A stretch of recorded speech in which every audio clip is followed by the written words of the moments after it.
अस्सलाम वालेकुम। अबरार रशीद एक मरतबा फिर आपकी खिदमत में हाजिर है। और अगर अभी तक आपने मेरे चैनल को सब्सक्राइब नहीं किया तो आपसे रिक्वेस्ट है इसे सब्सक्राइब कर लें।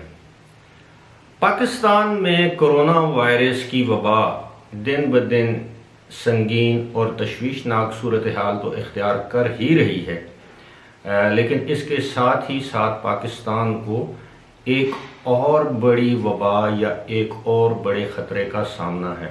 जी हाँ, इस वक्त पाकिस्तान में जो कोरोना वायरस से मुतासरा मरीज़ों की तादाद है वो है तकरीबन 66,500 के करीब, यानी 66,457 अफराद अब तक कोरोना वायरस का शिकार हो चुके हैं, जबकि कोरोना वायरस के नतीजे में होने वाली अमवात की तादाद अब हो गई है 1395। आप कह सकते हैं तकरीबन 1400 के करीब अफराद कोरोना वायरस की वजह से मौत के मुंह में चले गए।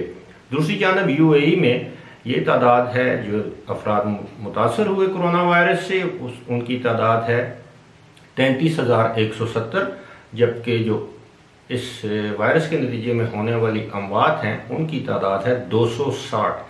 लेकिन मैं जिस बात का जिक्र करना चाह रहा हूँ वो ये है कि कोरोना वायरस तो जाहिर है ये वबा तो एक अरसे से 3-4 महीने से पाकिस्तान में है और इसके तदारुक की कोशिशें भी की जा रही हैं और साथ ही साथ लोगों को समझाया भी जा रहा है। कभी लॉकडाउन कर दिया जाता है, कभी लॉकडाउन खोल दिया जाता है। ये वबा अपनी जगह, लेकिन इस वक्त पाकिस्तान को जो सबसे बड़ी मुश्किल और ख़तरे का सामना है वो है इस वक्त टिड्डी दल के हमले।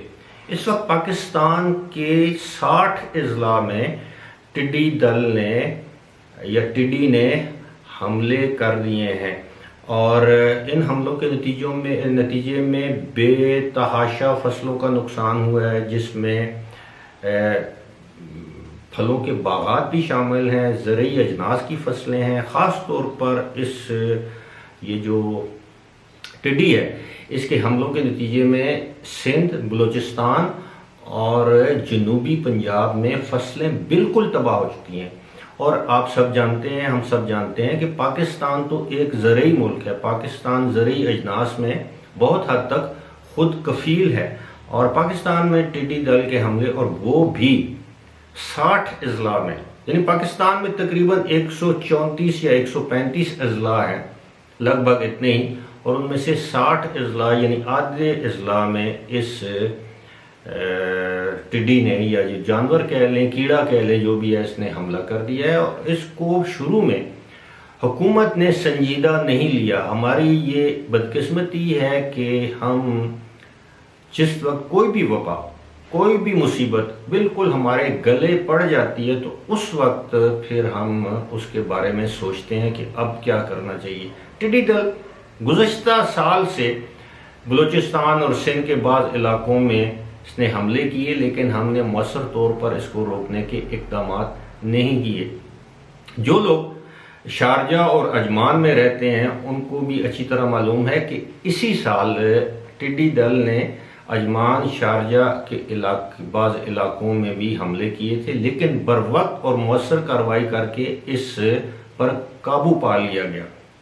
इसके बरअक्स पाकिस्तान में फ़िलहाल सूरत हाल ऐसी नज़र आती है कि दिन ब दिन संगीन होती जा रही है और बहुत से लोगों को इसके मुज़र असरात का नहीं मालूम कि खुदा न ख़ास्ता अगर इसके हमले इसी तरह जारी रहे तो अल्लाह ना करे पाकिस्तान में कहत साली पैदा हो सकती है, पाकिस्तान की तमाम फसलें उजड़ सकती हैं और पाकिस्तान एक मरतबा, यानी खुदा न खास्ता, मैं एक मरतबा फिर कह रहा हूँ, अल्लाह करे कि ऐसा ना हो, खाकम बदहन, मेरे मुंह में खाक, के पाकिस्तान को ज़रूरी अजनास के लिए दूसरे मुल्कों से भीख मांगना पड़ेगी, जबकि पाकिस्तान बतौर ज़रूरी मुल्क इस वक्त ज़रूरी अजनास में ना सिर्फ खुद कफील है कि बल्कि बाज़ चीज़ें वो बरामद या एक्सपोर्ट भी करता है। इसलिए आप सब लोगों से अपील है कि कोरोना वायरस से छुटकारा हासिल करने की दुआ के साथ साथ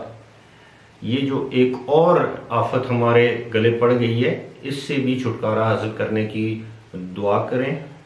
इसके साथ साथ मेरी दुआ है कि आप जहाँ भी हैं अल्लाह ताला आपको अपने हिफ्ज़ व अमान में रखे और हम सबको हर किस्म की मुसीबतों से दूर रखे। फ़िलहाल इसी के साथ मुझे दीजिए इजाज़त।